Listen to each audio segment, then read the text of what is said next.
Share my screen. Welcome to,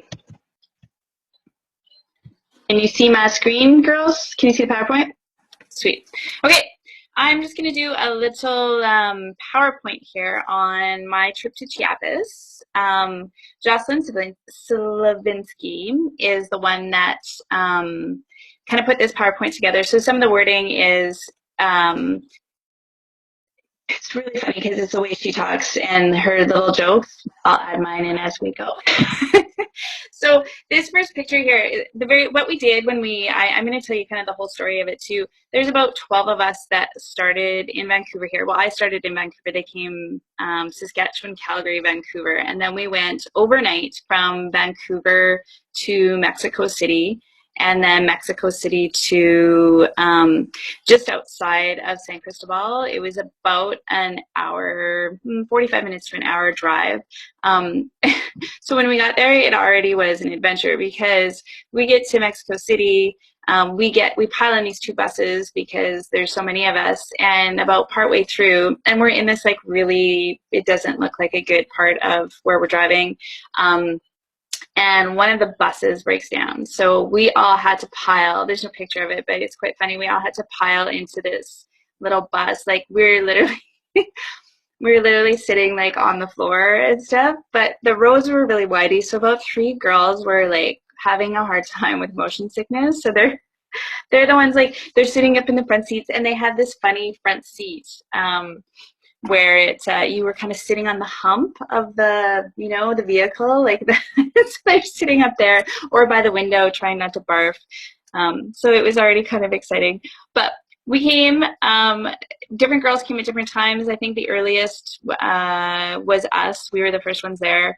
And then, actually, no, Lisa AC was the very first one there. The other girls missed, Lisa AC missed her flight, her initial flight out of Salt Lake City. So she got a later flight. She gets to Mexico City, hops on her connector, didn't realize that all the other ones missed their connector. So they were sitting in the Mexico City airport overnight.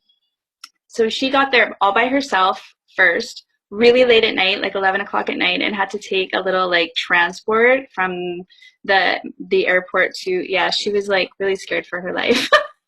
It was all the things we were told not to do, she ended up having to do. So anyways, we had very awesome rooms. Actually, my roommate and I think somehow got an upgrade because our room wasn't ready right away, and we got this massive room. I wish I should have put the picture in here. It was awesome. So anyways, we all kind of got there the very first day because we all arrived at different points. We just sort of had some supper and then went to bed so we could get ready for the next day. So we arrived in San Cristobal, and this picture is actually not San Cristobal, but you get the idea. Our very first day, we went to Aldama. This is funny. So the hotel had breakfast, and the breakfast at the hotel was it was like a European breakfast. It was like toast and cereal and had like, it was just normal breakfast, like anywhere you would have. And she's like, it looks something like these chickens. However, on the way, that was not our breakfast. That was kind of what I think some people were expecting for our breakfast. But we were at the Holiday Inn, like really. On our way, we stopped because they had gone up to Adalma the day before and had asked them, how can we say thank you for showing us what you're going to be showing us? And they wouldn't take money, but what they wanted was food, and they wanted blankets, and they wanted some essentials like that. So we actually stopped and went shopping, and we all pitched in, and they bought like, I think it was like 7 cartfuls of not Clorox, but but groceries, all sorts of groceries, eggs and cereal, and just everything, anything that was kind of in the store. I'm sure the store owner was like actually like passing out because we bought so much stuff. Then our drive to the community in Aldama was horrific, like straight up a mountain. We had to do like the windy. And again, there's a whole bunch of girls who like, I even felt pretty, pretty car sick. We were like handing out gravel, like it was candies, like M&Ms in the bus. Yeah, like the poor girls. And then like, it was funny because I brought the good old fashioned like gravel, right? And then everybody else had the like ginger natural stuff. And by the end, they're like, "Where's Beamer? I need the good stuff." Like, yeah, it was pretty bad. So when you drove, it was interesting because it was all these like little concrete homes in the middle of this barren prairie, and it was just scattered all around, and very little was kind of built out of wood. A lot of it is concrete, and everything looks half done all the time, like that. And it's the weirdest thing. So we had in our vehicle, we had the tour guide, and I was like, okay, what's the deal with this? And he's like, well, two things. Some people are just newly building things, but the other thing is once every, because they follow the Mayan calendar, there's a part of that after so many years where it's like the new calendar, and the whole idea is to destroy everything and start again kind of thing. So they like literally destroy their homes and stuff and just like rebuild again. So that's kind of what's happening because the calendar, like, well, it's been several years now, but it ended, right? That was when they were joking that the world would end, and so they're like rebuilding from the breaking it all and starting again part. Is very interesting. So I'm like, well, where are they living now? The day that we drove was the celebration of the Black Christ. So it was very interesting. We would drive, and sometimes you would see people working, like doing some stuff on their yards or doing like city work and stuff like that. But this picture with the gentleman sitting at the table here, this is mostly what we saw. It was 10 a.m.-ish, 9, 10 a.m., and they're all sitting in these little, almost like bars, having drinks already at 10 a.m. And we're like, oh, is this like how it is every day? Like, you can see the women working, right? And the guys were all sitting here. And it's like, no, it was a festival. It was the celebration of the Black Christ. So already at 10 a.m., because they follow half a Catholic religion and half a Mayan, and they mix it together. So he said kind of between the two of them, they do celebrate like about 150 days of the year. But for the most part, this was a very special day. Yeah, like this. It's a definite culture. Okay, so I'm going to tell you a little story about this. So on the way there, we drove by, and this is what we saw. They were all sitting there, very civil. They were at a whole bunch of these little blue tables. On the way back, when we drove by the same place, they were all up, like, and had each other by the collars, and were going to punch each other out. There's a whole bunch of fights. It was horrible. I was like, there's like the degradation of the day. And so when we were traveling back, it was about 4 or 5. So they'd probably been sitting there all day, and it was kind of like they're getting swept out. And then every once in a while, we would drive by these like fancy half-built houses, and then some of them were fancy. And the interesting thing was about half an hour out of San Cristobal, everything up to that half an hour, everything had windows and glass in the windows. And after that, there was no glass in the windows anymore. Ever. And I have to ask everything all the time, why, right? And it was just an affordability thing, right? They don't need them. It's like a luxury thing. And I don't know if you can see, that's like it's like somebody's home, but it's sort of like half like a store. Like everything's kind of half a store. And if you can see the vending machine in front, they can't afford water, but pop is really cheap there. It's actually a real big problem. So that's like their beverage. They'll drink it before they drink water. Yeah, it's really gross. And then in their health, right? Their teeth are bad. Their everything. It's really bad there with that. Okay, next slide.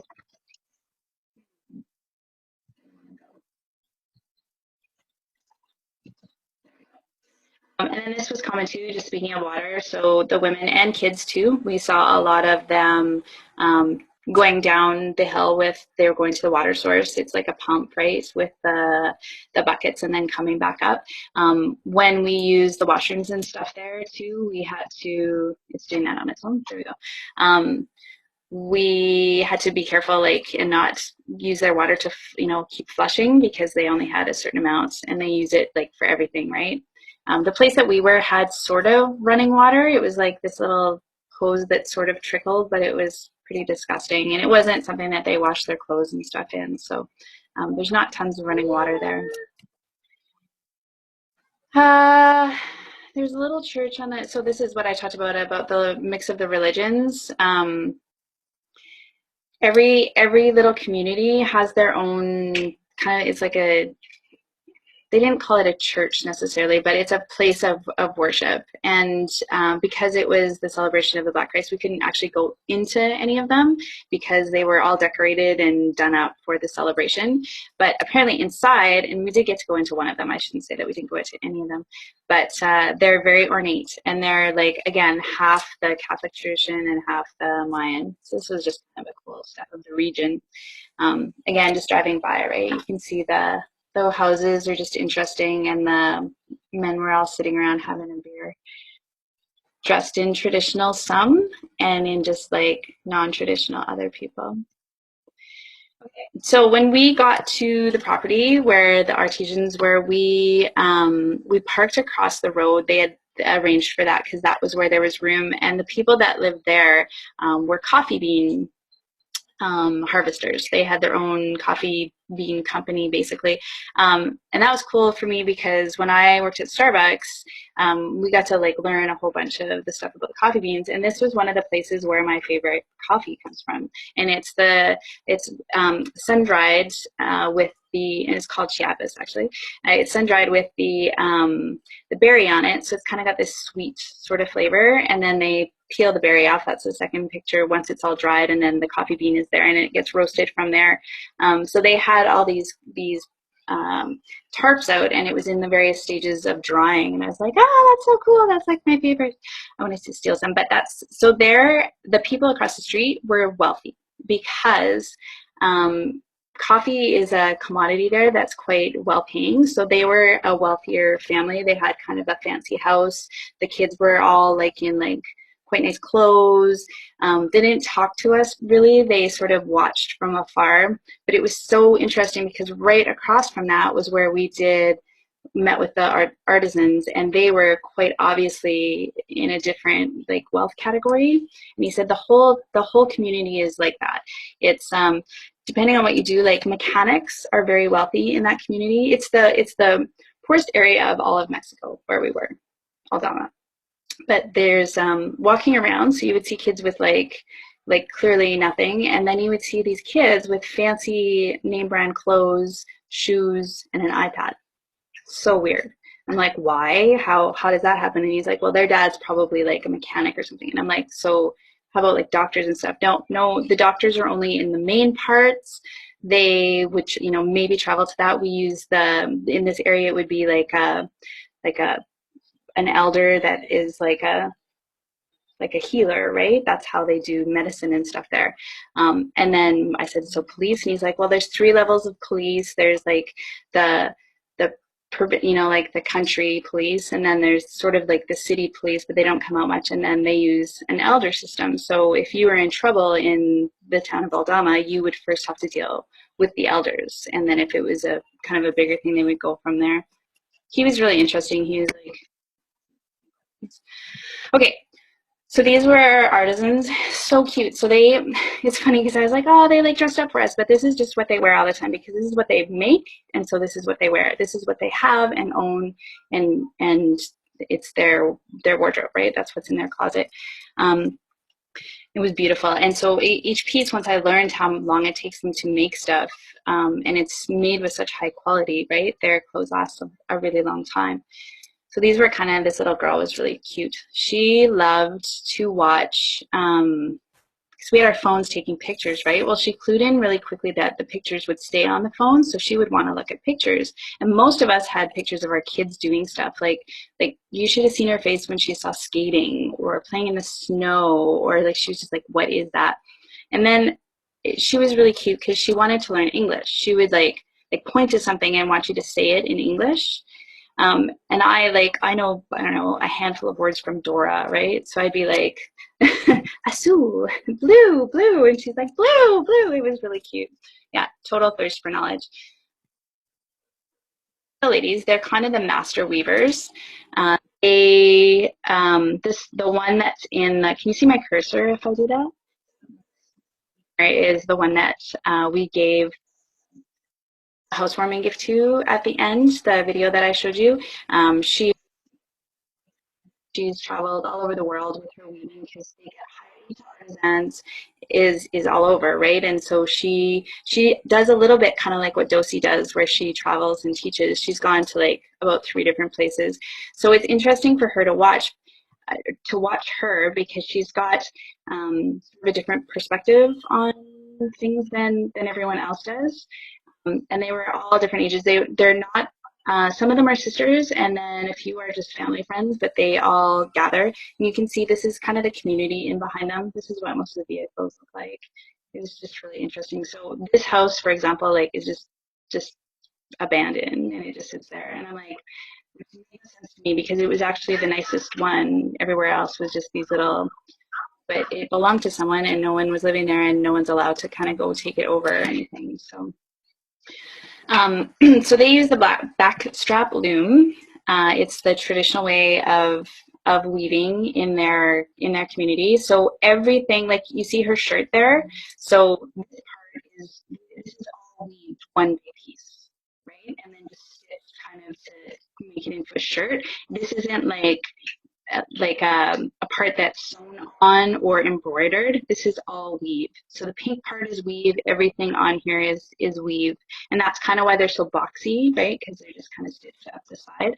So something like what they're wearing, like they were talking about our like the old. You can look this necklace up later, but it's called the Tumi. It was that Aldama weave in it.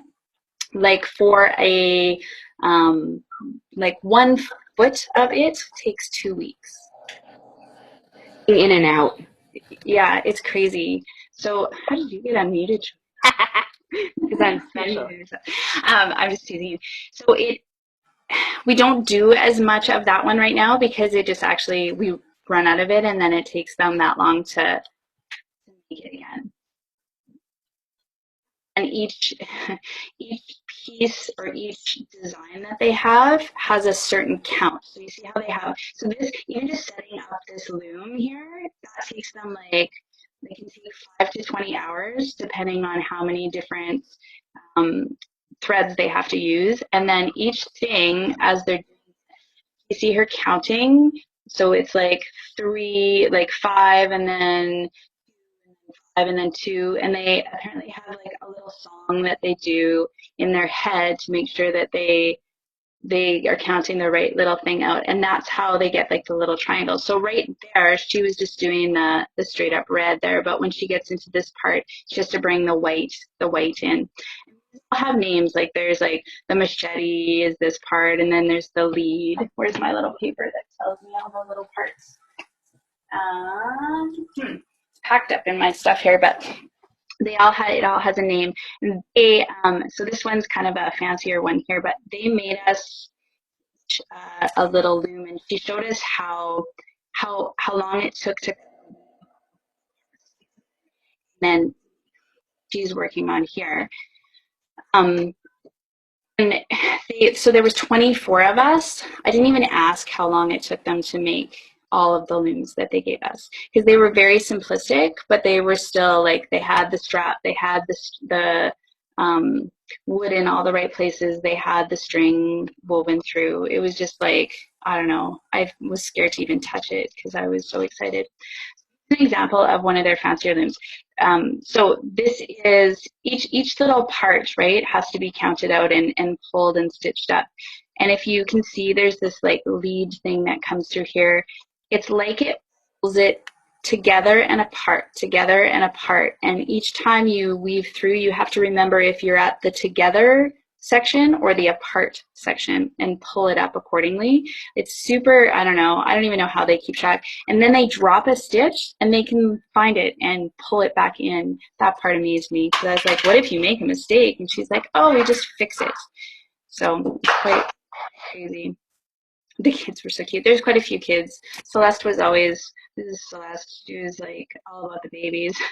She was just down there and behind on their in their shirts, and the babies don't cry ever. So they didn't even know that there was babies there.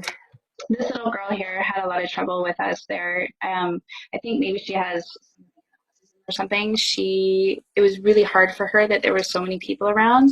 By the very, very end, she kind of came and she wasn't, but I felt so bad. She's like crying, and I think it was really out of routine for them that day. And yeah, poor little girl. Anyways, they got these little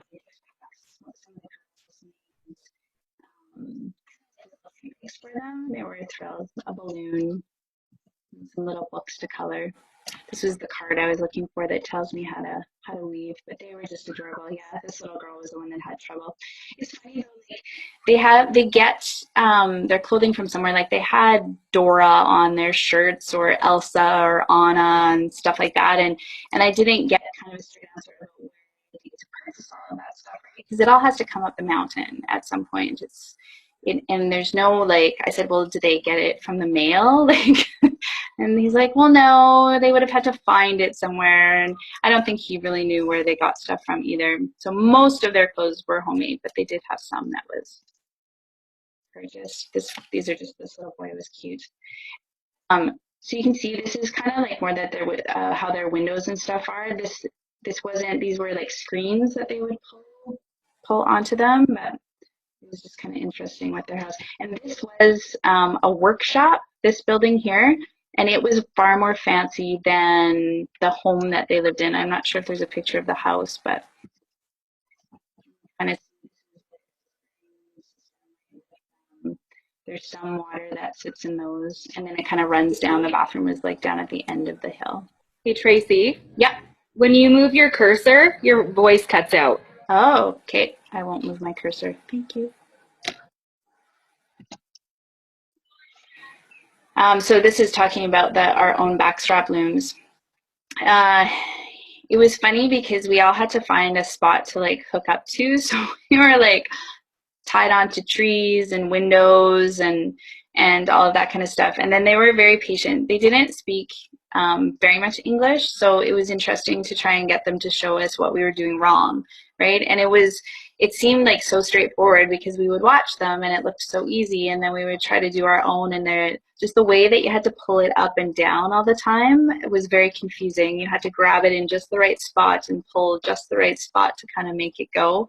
So it took us a long time to catch on, most of us, but then once you kind of got it, we spent a lot of time. So this one here, that's the white, that would be one that like they started some of them for us so we could just keep going. But Trisha, I believe, finished her whole thing. So there's no pattern to it, right? It's just straight up the white weaving. And it took her, well, how much did we do the one day? Like, I'm going to say it took her probably 5 hours of working on it altogether, and she finished. So, I mean, and she had a whole bunch of mistakes in it too, but that's about, I mean, just for a simple weave, it took us so long just to do a little wee bit. I didn't do it very long because I'm in the sun there. Didn't like the sun. Very hot. And like everyone standing around here, they all were fried because they were standing in the sun. The sun was just different than it is here. So do you see where we're standing under there too? That's part of their workshop there. That's not usually where they would do their weaving. That would be actually like a carport kind of, but that's kind of where we stood because it was easier.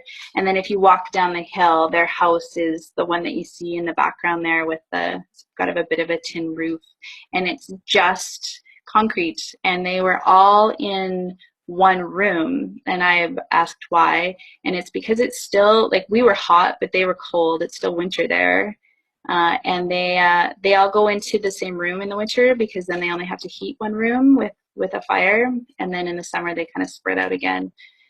But nothing on the walls, no decorations, no. It's very utilitarian. Here's us just doing some more weaving.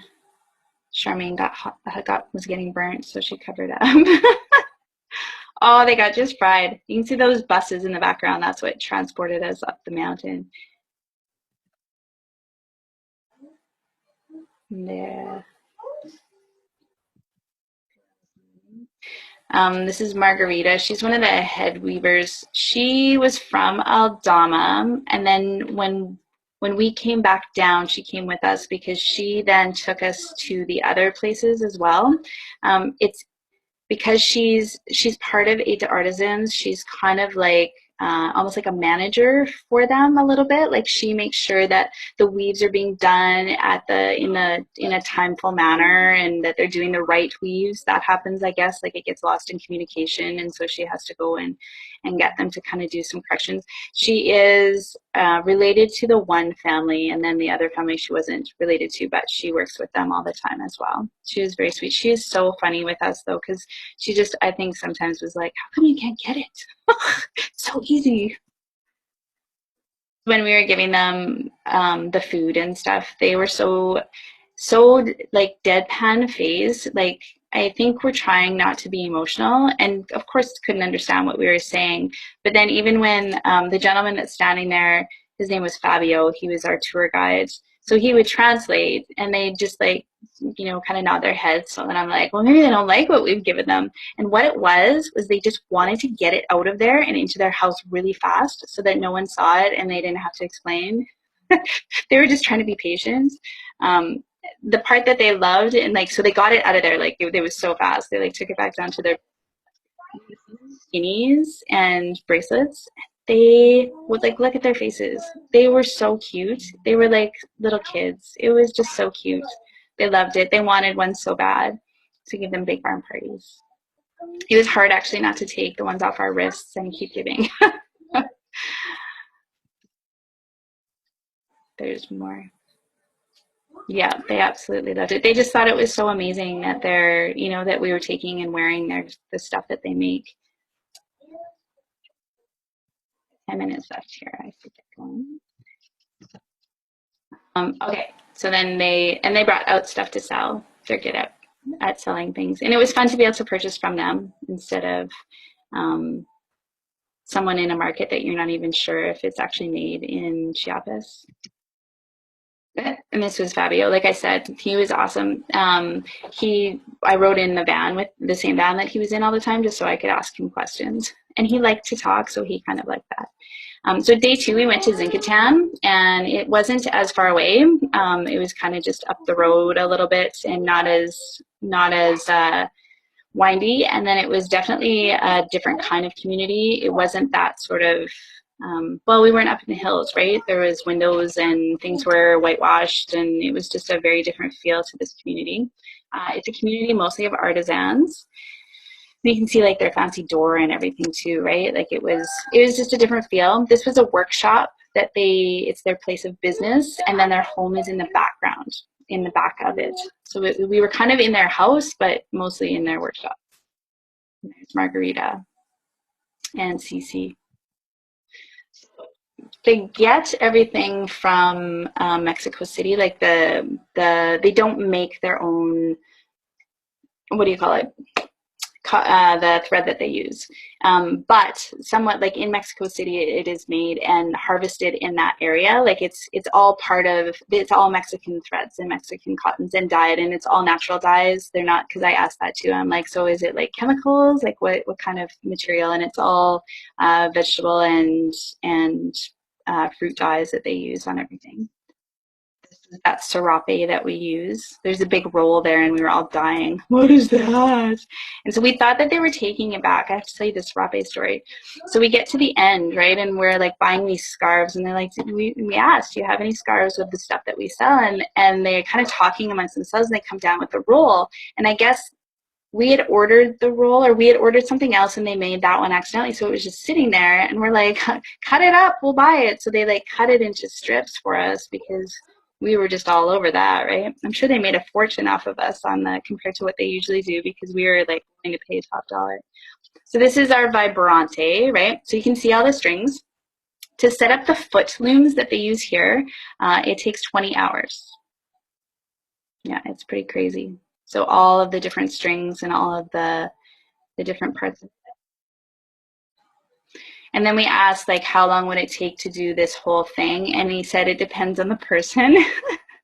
But this is a much faster process. So it's to do something on a foot loom as takes about like a quarter of the time as the back loom, right? So the foot loom, this part just takes like a couple weeks, instead of 5. But working all day too, right? They kind of, I think, because of their bodies too, they can't sit there all day long and just do it. So they do some stuff and then go do something else and then come back to it. So that's all the threads that like pull each section up. And there's on the ones that we were working on, there's 4 petals. So you'd have to do like petal 1 and petal 2, petal 1 and petal 4, petal 2 and petal 3, petal 4 and petal 5, petal 1 and petal 2, petal 3. Like, and he would know, he'd be like, unos, cuatro, unos, dos, and saying it in Spanish while we were trying to do it. It's pretty funny. Then this was them doing the spindles. So it's to put it onto the loom. First, you have to make it into bobbins, right? So they do all of this stuff. It's like an old bike tire, and they spin it around. And it's the girls were trying it, and it like burns your finger as it's coming so fast off the bobbin. And Trisha were trying it. We totally wrecked that bobbin. I'm sure I could tell by her face that she was like, "Oh no, I'm gonna have to redo that one." All right. Um, and there's Kimball trying the foot loom. The one that he's working on was the complex one because it has the triangles and stuff in it. So that's the one that had like petal 1, petal 4, petal 4, petal 1. It was really fun to watch. And we were so slow, right? Like it would take us like push, push, and then put the thing through it. Allie did a little bit too. And there's Celeste with the baby again. See, she's like a baby magnet. She was really cute. And this little girl was cute too. She was very interested as well in like being able to speak English, and she wanted to know like the words for our shoes and our shirts, and she's just very interested in stuff. I'm not sure if she usually goes to school and they let her stay home that day. Not all kids go to school there. They try, but some of the schools are really far away, I guess, so it doesn't always happen. She's got a family business. Like they said that's she's already starting to learn their stuff, right? So that they can do that. She's not allowed to do it yet, though. They do have some, like they don't put their kids to work on the.